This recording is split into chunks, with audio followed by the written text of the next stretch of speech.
En esta preciosa tarde, mi mensaje es muy, le podríamos decir como muy controversial, porque voy a hablar acerca de las cicatrices. Y eso es lo que le puse al mensaje, cicatrices. Y voy a hablar de la historia de un hombre que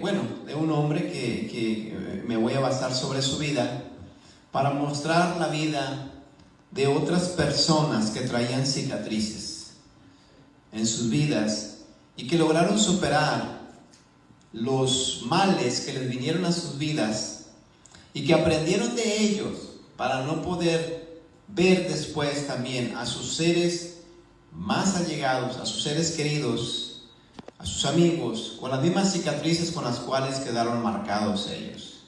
Es mejor aprender del consejo de otros que pasar por el mismo camino por donde pasaron ellos.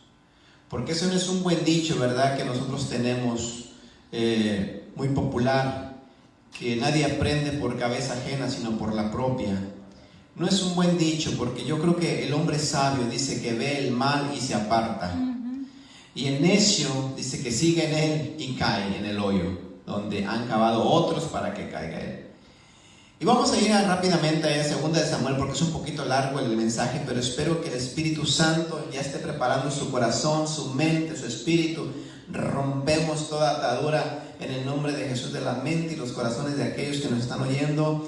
Falta de entendimiento, rompo esa atadura en el nombre de Jesús para que tengan entendimiento en esta palabra y puedan ser sanados y liberados aquellos que están con ataduras, con cicatrices, en el nombre de Jesús. 2 de Samuel capítulo 9, versículo 1 al 11, encontramos la historia de un hombre que en muchas congregaciones, muchos predicadores hemos hablado de este personaje.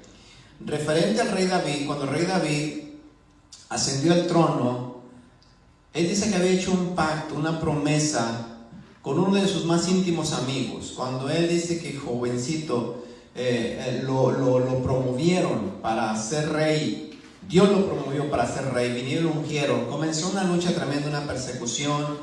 Dice que el rey que estaba en ese tiempo lo envidió, lo celó e intentó matarlo, y comenzó una persecución. Pero dice que el hijo de ese rey, que se llamaba Jonatán, se enamoró de él, pero de ese amor de amigos, de ese amor íntimo, donde verdad uno dice: es mi amigo verdadero este hombre.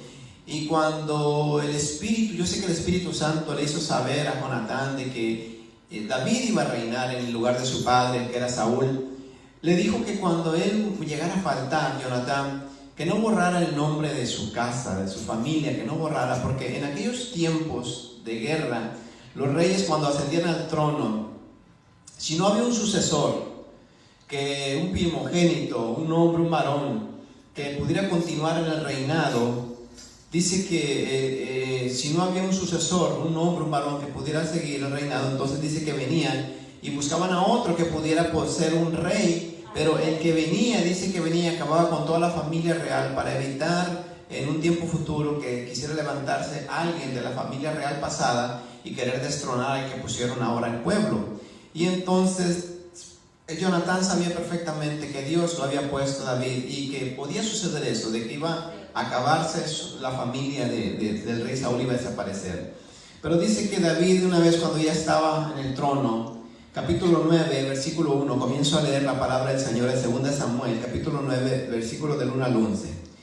Dijo David: ¿ha quedado alguno de la casa de Saúl a quien haga yo misericordia por amor de Jonatán? O sea, el compromiso, el pacto que había hecho con ese amigo, de que no iba a terminar con toda la familia de él, iba a dejar algún heredero.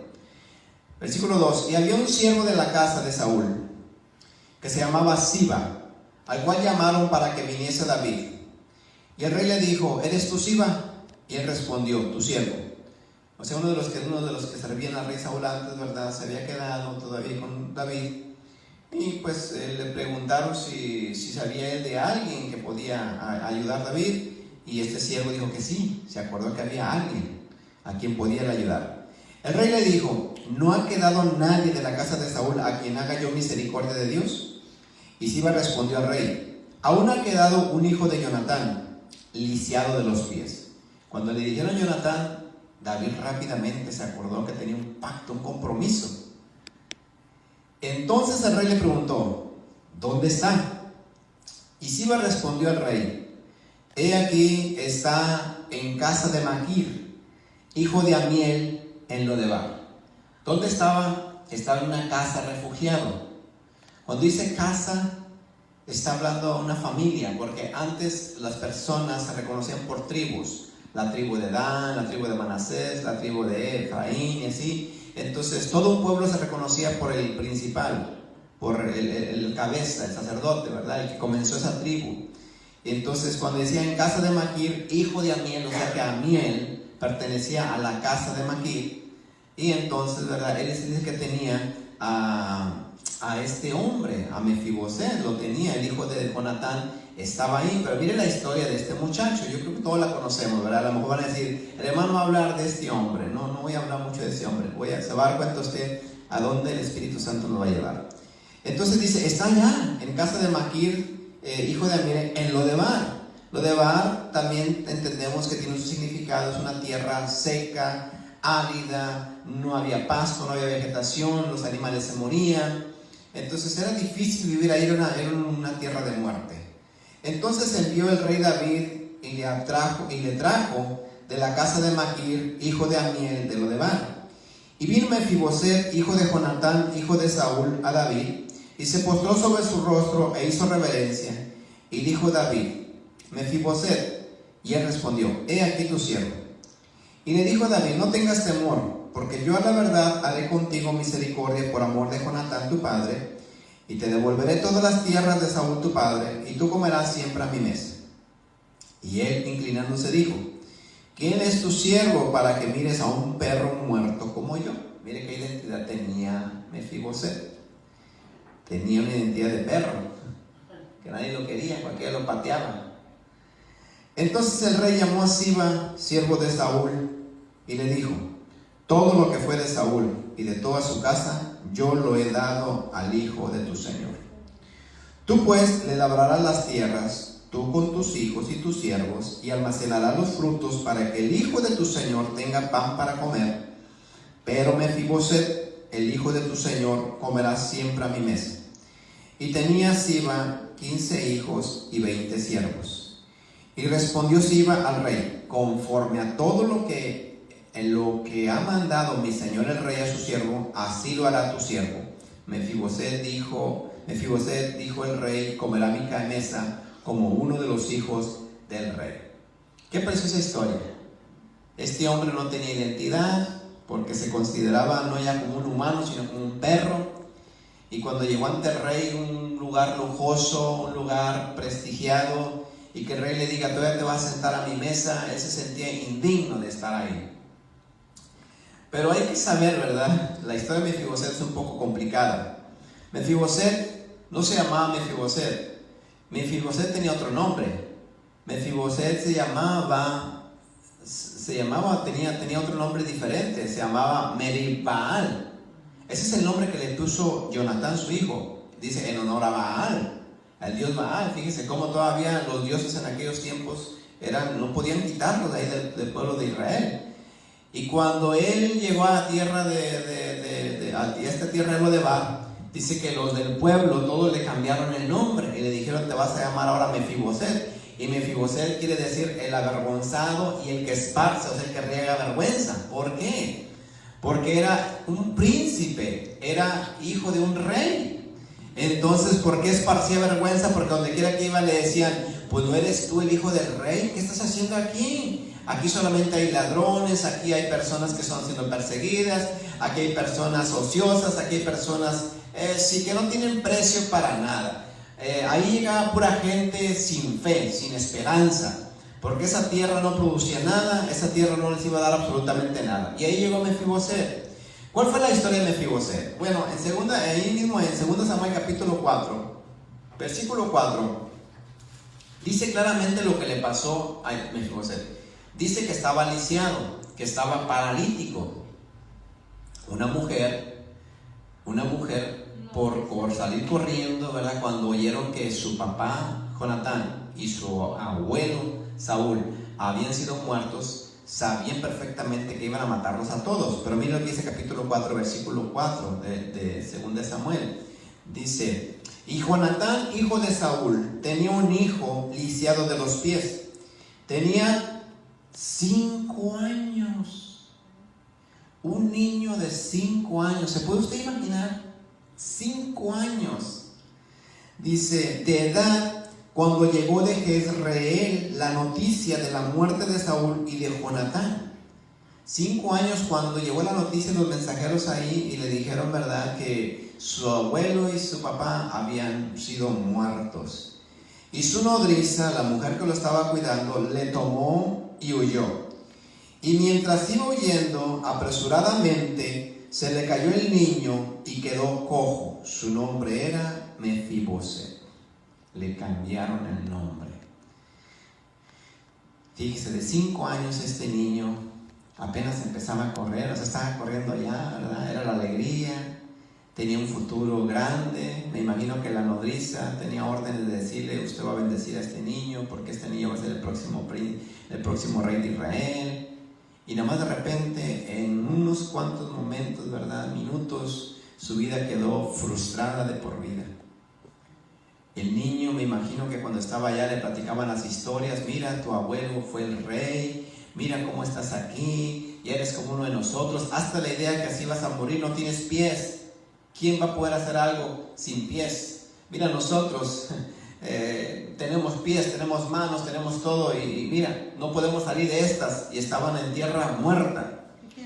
Bueno, Mefiboset, dice la historia, ¿verdad?, que pasa esto, el rey Saúl hace misericordia con él, lo llama, en el capítulo 9 lo llama, está comiendo en su mesa. Y después, Mefiboset, con el tiempo de que está ahí en la casa del rey, dice que suceden cosas en la vida de David que cambiarían completamente también la historia del reino de David. Dice que en ese tiempo su hijo, el primogénito, Absalón, se rebeló en contra de él. Y entonces Absalón quiso matar a su papá, matarlo. Y dice que fue a perseguirlo, salió a perseguirlo. Y David, por no querer pelear con su hijo, dice que agarró a sus valientes y al pueblo que lo siguió y salió de Jerusalén y se fueron. David empezó una odisea terrible, porque primero fue perseguido por su señor, el que lo patrocinó como rey, y después ahora por su propio hijo, su familia. Esa persecución yo creo que todos la hemos vivido. Hay veces de gente que algún tiempo está contigo, gente de valor, gente de interés, gente que tú dices es madura, gente que piensas que nunca te va a dejar, que te ama y te dice que siempre va a estar contigo. De repente te dan completamente la espalda, así como Saúl. Aquí, ¿verdad?, vemos que su propio hijo también nunca pensó que sus hijos lo fueran a traicionar, y su hijo el primogénito lo traicionó, lo quería matar. Fue muy violenta la vida de David, pero con Mefiboset hizo misericordia. Y dice la historia que Mefiboset, cuando vio que pasó esta revuelta, Mefiboset se fue para el lado de Absalón, en lugar de haberse ido por el lado de David y apoyarlo, porque él le ofreció comer en su mesa, lo regresó de una tierra donde estaba muerto, donde no existía su nombre, su vida, nada. Dice que lo trajo ahí, se hizo ahora de lado y lo traicionó también. Así es. Bueno, David todo eso lo guardaba en su corazón. Según de Samuel capítulo 17 nos dice la historia, sigue la historia de David. Ahí está Mefiboset, en toda esa revuelta, en todos esos capítulos está Mefiboset, y David está huyendo de su hijo. Y entonces dice que cuando va huyendo y va cansado, y él necesita comida para el pueblo, para sus valientes, para su ejército, David se siente desesperado. Ya le había pasado una vez en Keila, donde pensaban matarlo porque dice que le habían robado a todo el pueblo, las pertenencias se lo habían llevado, y David tenía miedo. Y aquí estaba pasando lo mismo. David se estaba quedando sin nada, sin víveres, y se le iban a morir gente.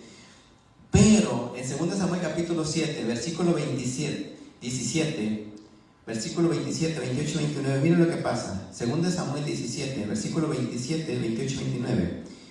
Luego que David llegó a Mahanaim, Sobí, hijo de Naas, de Rabá, de los hijos de Amón, escuche bien esto, Maquir, hijo de Amiel, de Lodebar, y Barzilai, galadita de Rogelim, trajeron a David y al pueblo que estaba con él camas, tazas, vasijas de barro, trigo, cebada, harina, grano tostado, habas, lentejas, garbanzos tostados, miel, manteca, ovejas y quesos de vaca, para que comiesen, porque decían: el pueblo está hambriento y cansado y sediento en el desierto.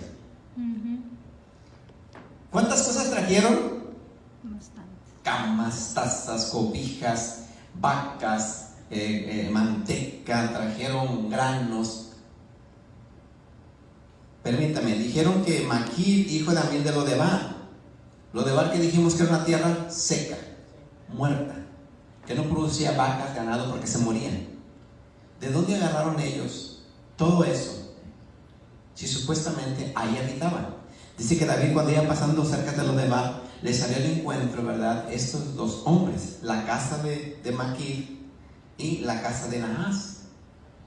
Le salieron y le llevaron todo eso a David, porque sabía que venía huyendo de su hijo de la persecución. No salió de la tribu de Simeón, no salió de la tribu ¿qué será?, de Neftalí, no salió de la tribu de Rubén. Los que más se mencionan hay veces en la Biblia que podrían asombrarnos a nosotros con tantas bendiciones que Jacob les depositó sobre sus hombros. Salieron dos casas no reconocidas en la Biblia. Recordemos que Mefiboset, si nos recordamos de los primeros versículos, Mefiboset estaba en la casa de Maquir en Lodebar. Estaba ahí, ¿verdad? También estaba ahí, dice, en esa casa, un hombre que había fracasado en su vida, y estaban ahí en un lugar de muerte, ayudando a gente que también estaba muerta. Y aquí vemos que David está siendo perseguido y está sufriendo, ¿verdad? Porque en ese momento, cuando tú te das cuenta de que tu familia, tus hijos o un ser querido te ha fallado, te ha dado la espalda, ha puesto a tus hijos en contra de ti, o a tu esposa, o a tu esposo, o al pastor, yo no sé, o a los miembros de la iglesia, y te sientes mal de que alguien a cual amabas tú tanto te ponga la gente en contra, tú te sientes totalmente devastado y no hayas consuelo. Pero mire, dice que aquí, cuando ellos estaban cansados, sedientos, salen estas dos casas. La casa de Maquir, la cual primeramente había ayudado a Mefiboset. Amén. Lo había procreado, lo había levantado, le había hecho un nombre. Ese hombre no se podía mover para nada. Quien tuviera misericordia de él iba a vivir, y que no iba a morir, porque era una carga. Mefiboset era una carga, una persona que no puede caminar sin ofender a nadie, ¿verdad? Se siente que es una carga. Por eso él, cuando llegó ante David, dijo: yo soy un perro muerto, a mí me miran como un perro. ¿Por qué? Porque me avientan de las obras. Me avientan de las obras, de los que les sobran. Amén. Y así se sentía él. Pero sabe una cosa, sobras o no sobras, lo hicieron un hombre. Hasta que llegó el tiempo de que David se acordó de que tenía que hacer misericordia. Pero es el Dios. Es Dios. Amén. Pero sabe una cosa, no porque tú has sufrido como este hombre Mefiboset, ya quiere decir que aprendiste la lección. De ninguna manera. Hay gente que, aunque por los mismos errores de sus antepasados, de las personas que vieron que cayeron en los mismos problemas y que fracasaron, y ellos también cayeron, muchas de las veces volvemos a caer y no entendemos. Mefiboset sabía que había sido rechazado, que había sido destituido, y que su cabeza estaba en recompensa porque pertenecía a la familia de Saúl. Y donde quiera que lo encontraran, uno de los valientes de David podía agarrarlo y llevarlo, y decía: todavía queda uno que se te puede levantar. Y sabe una cosa, Dios lo guardó allá en la casa de Maquir. Le aseguro que este hombre, esa nana, cuando lo trajo ahí, era una mujer también desamparada, y llegó a esta casa. Yo no sé si la casa de Maquir ya existía ahí, ya vivía ahí, o llegaron ahí por la necesidad que había entre tanta gente desahuciada, tanta gente aborrecida, tanta gente que no querían, tanta gente que estaba completamente en problemas. Llegaban ahí para morir, porque tú vas a llegar a un lugar donde si traes problemas, vas a llegar a un lugar donde te van a solucionar tus problemas, pero no te vas a ir a un lugar donde sabes que vas a morir completamente.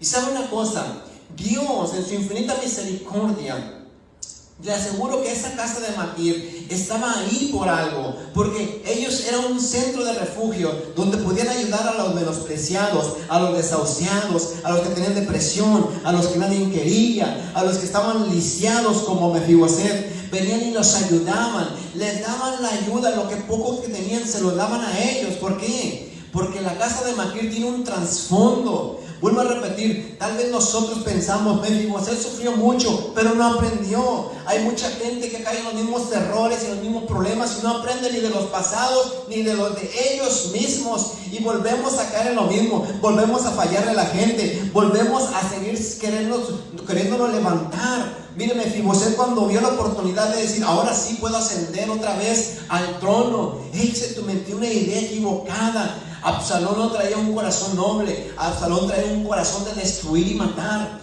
Si no lo destruyó en aquel tiempo, ¿verdad? La miseria y la pobreza, en un momento le iba a destruir a Absalón. Qué ironía, ¿verdad? Querer pasarse del lado equivocado. Cuando ya obtuviste misericordia, cuando ya Dios te perdonó tus pecados, cuando ya encontraste gente que te ayudó y que todavía le dé la espalda y que todavía, ¿verdad?, hagas algo que los traicione, algo que ponga en duda tu confianza. Eso es triste, que no aprendamos. Hay veces, hermanos, de los errores. Allá el mundo hay veces nos puede traicionar y los perdonamos, pero en la iglesia que no te traicionen porque los aborreces hasta la muerte y no quisieras verlos ni atravesarte con ellos en la tienda. Pero allá los impíos y los pecadores, eso sí, prontamente te dan un trabajo, te dan un dinero, te dan algo y prontamente vas y los abrazas y los amas. Qué triste que exista eso dentro del pueblo cristiano. Ese espíritu de Mefiboset traicionero que no aprende de los errores del pasado. Pero David, él miraba claramente lo que estaba pasando con esta casa, la casa de Maquir. Todos vamos a encontrar un día un Maquir en nuestro camino. Un Maquir es un oasis de descanso en el desierto, porque lo de Bar estaba en el desierto. Era tierra muerta. Pero ¿sabe una cosa? Dios les prosperaba y les hacía que las tierras que ellos sembraban les producieran. ¿Por qué? Tenían que hacer algo porque estaban en una tierra trabajando en lo de Baal. Uno dice, no da nada, sí da algo. Porque a veces nosotros decimos, yo estoy aquí en un lugar donde nadie me hace caso, nadie me oye, nadie me ayuda. Eso es lo que tú crees. Tal vez tú puedas ver a tu alrededor tierra muerta, gente muerta.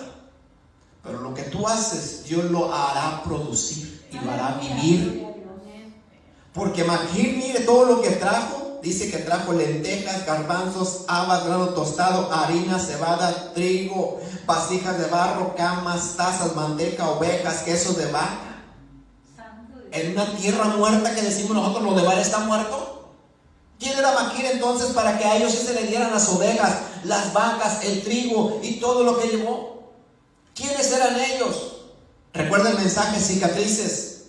Vamos a ver quién era la casa de Maquir, porque la Mefiboset fracasó. Las cicatrices que a veces nos dejan las experiencias del pasado no nos hacen recapacitar para caer nosotros en los mismos errores. Nos volvemos a equivocar y volvemos a caer. Ama a la gente que te ha extendido la mano cuando tú la has necesitado y no la traiciones como Mefiboset. Así es. No pienses que el diablo viene a tentarte para querer derribar a aquella persona y decir tú eres más poderoso. Tú necesitabas eso. Tú eres mejor que aquel. Tú eres mejor que aquella. Tú sabes más. Tú puedes. Va a incitar a los hijos. Va a incitar al liderazgo. Va a incitar a tu propia familia. Los va a incitar el diablo. Va a incitar a aquellos que un día tú le diste la mano para que te regresen y te la muerdan. Mefiboset es lo que hizo. Y uno dirá, pobrecito el niño de 5 años quedó lisiado, sí, pero no aprendió la lección. No aprendió que el ser olvidado y que un día ser rescatado, así como Cristo lo rescató, y que después nosotros no perdonemos a los demás. Mefiboset no perdonaba que hayan matado a toda su familia y que solamente haya quedado él como ejemplo de la vergüenza de que tuvo un padre como rey y que él no fue rey. Génesis capítulo 50. Génesis capítulo 50 nos dice claramente la historia de quién es Maquir.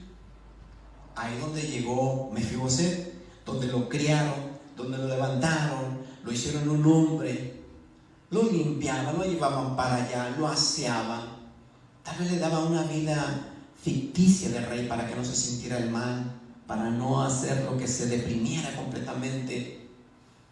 Lo amaban. Y lo digo lo amaban porque usted va ahorita a aprender quién era la casa de Maquir. Génesis capítulo 50, versículos 22 y 23. Y habitó José en Egipto. José el soñador, todos conocemos esa historia. Y habitó José en Egipto, él y la casa de su padre, y vivió José 110 años. Y vio José los hijos de Efraín. Recuerde, José tuvo dos hijos, Efraín y Manasés. Dos solamente ahí, ¿verdad? Y vio José los hijos de Efraín hasta la tercera generación. También los hijos de Maquir, hijo de Manasés. Es José, Manasés, Maquir y los hijos de Maquir. O sea que no se cuenta la tribu de José ni la tribu de Manasés, sino la tribu de Maquir. Después se conoce en toda la historia bíblica como la generación o la casa de José, como la casa de Maquir. Maquir. Entonces era que el bisnieto. Estaba el abuelo que es José, estaba el abuelo que era Manasés, el bisabuelo que era Maquir, ¿verdad? Y luego seguían los nietos, o sea, los bisnietos, la cuarta generación. ¿Por qué ellos aprendieron a ayudarle a gente que había sido despreciada, desechada, aborrecida, que no querían, lastimada, y no les importaba, solamente los ayudaban? ¿De dónde venían ellos?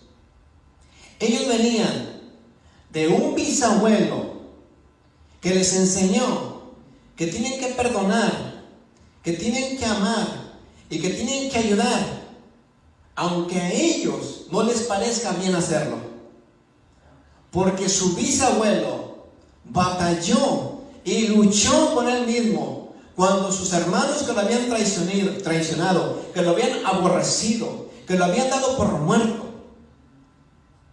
José luchó para poder perdonar a su familia, y él dice que agarró y ayudó a su familia, la levantó. Dice que la trajo a Egipto cuando el mundo, alrededor del mundo, ¿verdad?, se estaban muriendo de la sequía que vino por una palabra que Dios dio.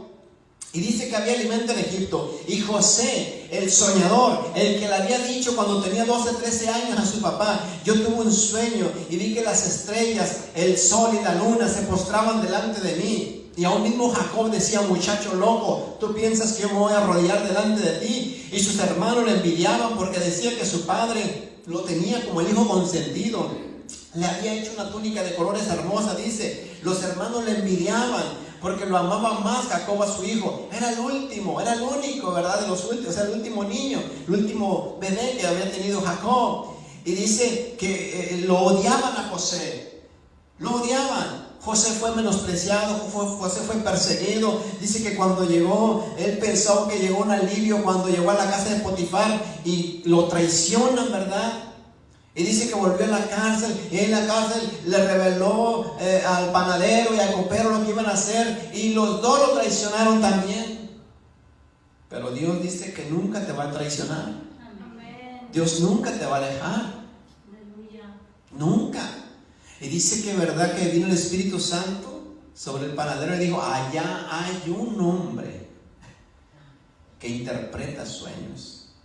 Cuando el rey de Egipto, el faraón, dice que tuvo un sueño, y ahí fue, dice que de un momento a otro brincó de la nada, así como Mefiboset, de la nada llegó al trono.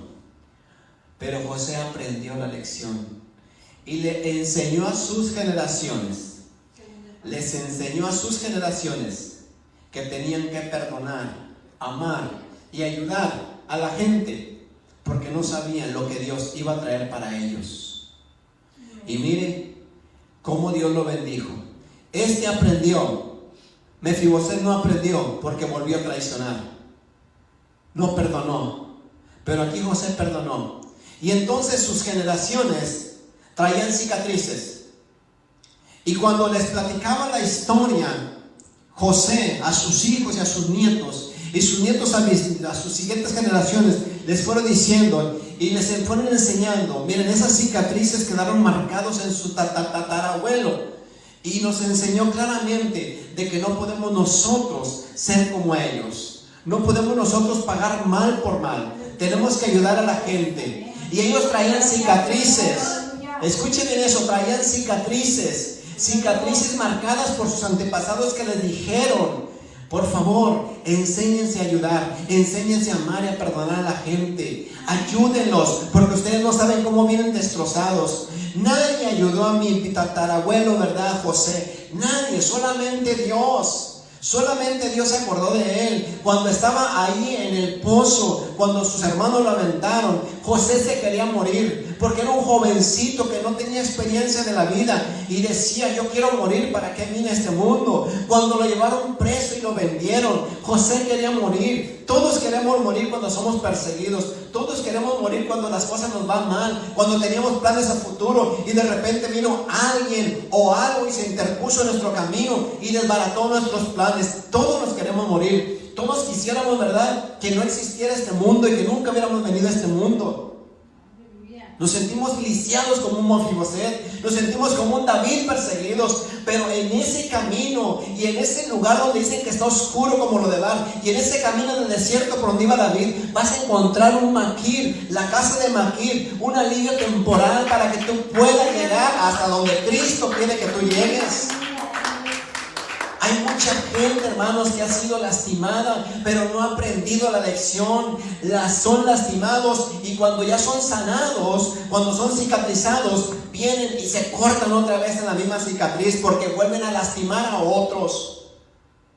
El mal no se lo haces a otros. Cuando tú lastimas a otros, cuando tú les pagas mal a otros, la cicatriz que había sido sanada, te hace una cosa, te vuelves a cortar, se vuelve a abrir, y una piel muerta que una vez fue cicatrizada por el error de un corte, de un accidente, ya es piel muerta. Tarda mucho más tiempo para volver a sanar, porque si tus células tardaron para cicatrizar ahí y no quedó igual, te vuelves a cortar, ahora va a durar muchísimo más tiempo para que te vuelva a cicatrizar. Y nosotros a veces no entendemos, volvemos a caer en los mismos errores, en los mismos problemas, volvemos a hacer lo mismo que nos hicieron a nosotros. Y José educó muy bien a su familia y le dijeron: ustedes van a ayudar a la gente. Por eso Mefiboset, cuando llegó ahí, no se encontró con ninguno de los otros 11 hermanos, ¿verdad que no?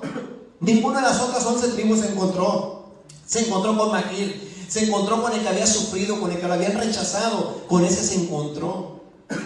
Aleluya. Y todos nos vamos a encontrar con alguien, ángeles en el camino, que decimos: yo bendigo a esa persona que me dio $10, que se acercó ahí y me pagó la comida y yo no sabía cómo hacerle, si pedir un poquito más o no, porque no me alcanzaba, y de repente se acercó y me dijo: ¿sabes una cosa? Yo te quiero pagar la comida. Era un Maquir, era un ángel que Dios te estaba enviando para que pudieras llegar hasta donde verdaderamente Dios te quería encontrar. Pero a veces no entendemos eso. Cuando a veces nos encontramos gente como esa, ¿sabe una cosa? En lugar de dar gloria a Dios y de dar gracias a Dios, agarramos más sodio y decimos: pero un día voy a tener, pero un día se van a acordar de lo que me hicieron. Ese es un Mefiboset que no ha entendido y no ha aprendido de los errores pasados de sus abuelos, de sus antepasados. No ha entendido. Pero el que es como un José, el que es como un Maquir, va a aprender de los errores de otros y no va a experimentar por cabeza propia. Por eso se le llama este mensaje cicatrices. Cuando vean las cicatrices de otros, acuérdate de no hacer lo mismo, para no traer la misma marca. Ellos traían una marca, pero la traían superficial, porque se acordaban de lo que su padre José, su abuelo y tatarabuelo les había enseñado. Ellos decían: yo no quiero que así como sufrió mi abuelo, mis generaciones vayan a sufrir. Se estaban, como quien dice, amarrándose el dedo antes de que se cortaran para que no llegara el cuchillo a cortarles. Y el cuchillo es la traición. Tú no traiciones para que no te traicionen. Y aunque te llegaran a traicionar, acuérdate lo que dice el Salmo 27:10, y con eso termino. Aunque tu padre y tu madre te dejaran, con todo Jehová te recogerá. Amén, aleluya. Con todo. Si tú dices, pero yo no sembré eso, yo no sembré odio, yo no sembré esto, ¿por qué estoy cosechando esto? Aunque te pase eso, acuérdate que hay un Dios que hace justicia.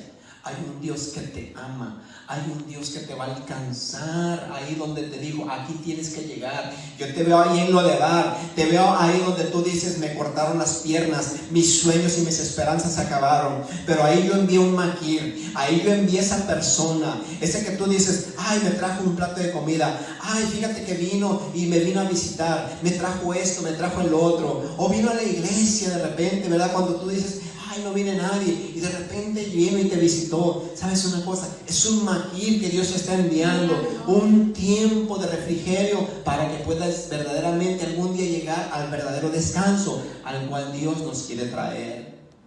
Pero aprende de las cicatrices de otros. Aprende. Maquir, la casa de Maquir aprendió y enseñó a ayudar. No le preguntaron a David, ¿por qué vienes corriendo? No le preguntaron a Mefiboset, ¿por qué te pasó esto? Ellos solamente le ayudaron. Esos son los maquires que hoy Dios anda buscando. Esas son las personas con ese corazón, un corazón diferente, que no anden juzgando el por qué caíste, el por qué te aborrecieron, el por qué hiciste esto, el por qué hiciste el otro. No tenías que haberlo hecho. La gente no le importa. Hay veces lo que hace es lastimarte más cuando te quieren preguntar y decirte por qué lo hiciste. No sabemos por qué lo hicimos, no sabemos por qué caímos. Este niño de 5 años no supo por qué se le cayó a su nana de sus brazos, pero quedó lisiado. Si le preguntamos a la nana por qué corrías, ella tendrá sus excusas. Tal vez el niño también tendrá sus excusas para decir, ahora soy un perro. Todos tenemos excusas para querer tapar la herida que traemos, pero no la podemos tapar. Siempre va a estar ahí. Tenemos que aprender, hermanos, de los errores de otros para no caer en lo mismo. Aleluya. Quiero orar en esta noche para que el Espíritu Santo quite ese espíritu de Mefiboset. Te traicionan y traicionas. Te lastiman y lastimas. No seas como un Mefiboset. Sé como un maquir. Aprende. Aprende para no volver a caer en lo mismo.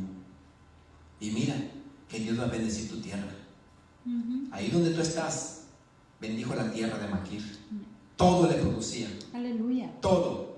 Aunque todos estaban muertos alrededor y decían, tú estás muerta y junto con ellos, para ellos les producía. Y pudieron ayudar al que venía huyendo. Tú no puedes dar lo que no tienes. No digas que amas cuando estás lastimado y no has sido sanado. No digas que vas a ayudar a un matrimonio cuando tu matrimonio está fracasado. No digas. Porque no puedes dar lo que no tienes. Da lo que tengas. Y si tienes a Cristo verdaderamente, lo tienes todo. Padre, en el nombre de Jesús, en esta noche yo oro, Padre, por cada maquir que está en el camino de aquellos que están desvalidos, desamparados, desahuciados, rechazados, menospreciados. Y hablo de líderes, hablo de pastores, hablo de apóstoles, hablo de gente que ha sido juzgada injustamente sin conocer, Dios mío, los fundamentos. Señor, yo le pido que ponga personas con el espíritu de la casa de Maquir para traer un alivio, Señor, a esta herida, a esta traición, a esto que ha venido a desbaratar los sueños y la esperanza, Señor, de cada ser humano, Padre, que sueña con ser algo o alguien en la vida. Señor, muchos se han acercado a la fe y cuando se han visto traicionados por los que profesamos la fe, Señor, se sienten completamente lisiados de sus pies que no pueden caminar, Señor. Una cosa es ser lastimado y otra cosa es estar lisiado. Y hay gente, Padre, que cuando se acerca a la fe es cortado completamente de los pies y no pueden avanzar. Pero siempre habrá un David, siempre habrá un Maquir que haga misericordia, Señor. Y eso es lo que anda buscando usted, misericordia hoy en este tiempo, entre su pueblo, entre su iglesia. Benditos sean los maquir, benditos sean los que traen el espíritu de David, Señor, que aman sin importar, Señor, las consecuencias que pudiera traer como traición, como este hombre que volvió a traicionarlo, Señor. Padre, bendigo a todos aquellos pastores, incluyendo a mí, que amamos, aunque nos han traicionado, Señor, aunque nos han pagado mal. Bendito Dios, yo los amamos y los bendecimos, porque usted nos dijo: ama a tus enemigos, bendice a tus enemigos. Padre, gracias a usted, Señor. Mi vida está aquí, mi esposa, mis hijos, solamente por usted. Usted ha mantenido mi casa firme. Sí, Señor, yo sé que han venido los vientos de la casa de los pastores, las casas pastorales han venido a estremecerlos, pero ahí están, Señor, no se han movido del lugar, porque es usted, Padre, el que en el desierto, cuando estamos sembrando, Padre, así como lo de mar, hace producir, hace fructificar, hace germinar lo que vemos seco y árido, Padre, lo vuelve húmedo, lo vuelve productivo, Señor. Y por eso es que nos alentamos para seguir adelante. Sí, Señor, somos un maquir, tenemos el espíritu, el Señor de maquir, de que ayudamos a la gente aunque nos ha pagado mal. Y eso es lo que todos los pastores hacemos, Señor. Pero siempre habrá, Dios mío, también gente, Padre, gente que nos va a ayudar, gente que nos va a apoyar, gente que nos va a sacar adelante. Sana esos corazones, Señor, que se han quedado rezagados, que no han querido salir de la cueva, Señor. Sánelos, Padre, y que puedan tener, Dios mío, ese espíritu perdonador, ese espíritu que ame y que no juzguen, Señor, a nadie, Dios mío, porque usted es el juez de toda la tierra. Ayude a aquellos que no podemos alcanzar, Señor, que no podemos ver cómo están sufriendo. Niños, Señor, niños que están siendo esclavizados de una o de otra forma, Padre, que no tienen lo necesario para vivir, sus sueños están siendo frustrados. Pero traiga esperanza, traiga ángeles de esperanza a sus vidas, para que puedan, Señor, llegar a su propósito y al plan para el cual los trajo a este mundo. En el nombre de Jesús, Señor, nos liberamos, Dios, del espíritu de Mefiboset. Nos liberamos, Señor, del espíritu de ira, del espíritu de venganza. En el nombre de Jesús, del espíritu de muerte. Todo muerto que traemos cargando en las espaldas de falta de perdón, nos despojamos en este momento en el altar, Padre, y enfocamos nuestra mirada al llamamiento que nos ha hecho usted, Dios, porque a todos los líderes nos ha llamado usted, no el nombre, Padre, nos puso usted porque sabía que podíamos, Señor, llegar a la meta final. Bendiga a todos aquellos, Padre, que se acercan para traernos vacas, ovejas, semillas, trigo y todo lo que necesitamos para poder seguir alimentando a los valientes que van a llegar a este lugar. En el nombre poderoso de Jesús. Gracias, Señor. Aleluya.